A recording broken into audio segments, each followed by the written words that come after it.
Village of Sand Lake's police chief is off the job. The village fired him after a non-work related injury. New tonight, he's telling us he learned about his unexpected termination through the grapevine. Sand Lake's council voted Jim Reemsma out as the village's top cop in a special meeting last week.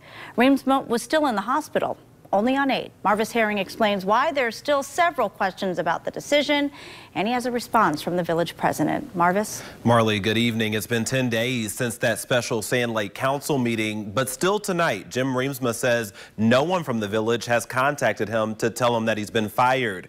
He says this whole thing could have been better handled, but tonight he's holding no grudges.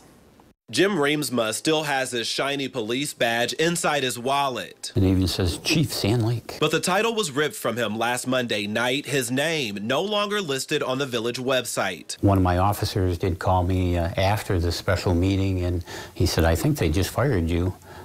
But today I haven't actually heard anything officially from the village. Nobody's contacted me, phone call or letters. The day after Thanksgiving, Jim Reemsma broke his pelvis, wrist, and back. He was fixing a flagpole at his second job as pastor of 1025 Church in Grand Rapids when the pole snapped. Well, I had 4 screws put in my pelvis. Reemsma said he quickly told the village president that he'd need time for recovery as long as 90 days. And on December 3rd, I got a phone call from her, and she told me, she says, well, I don't really think we're going to be able to wait until you come back.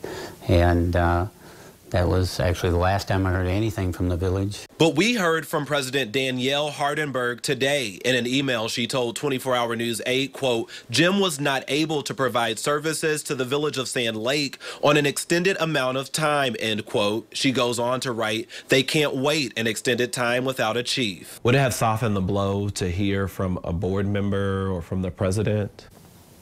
Well, yeah, it would have been nice for somebody to come up to the hospital and at least discussed it. Reemsma isn't focused on what happened. He's simply happy to return home from the hospital today, his birthday. It's really been something I haven't been able to be too concerned about, because your priorities in life change a lot when you can't move without help.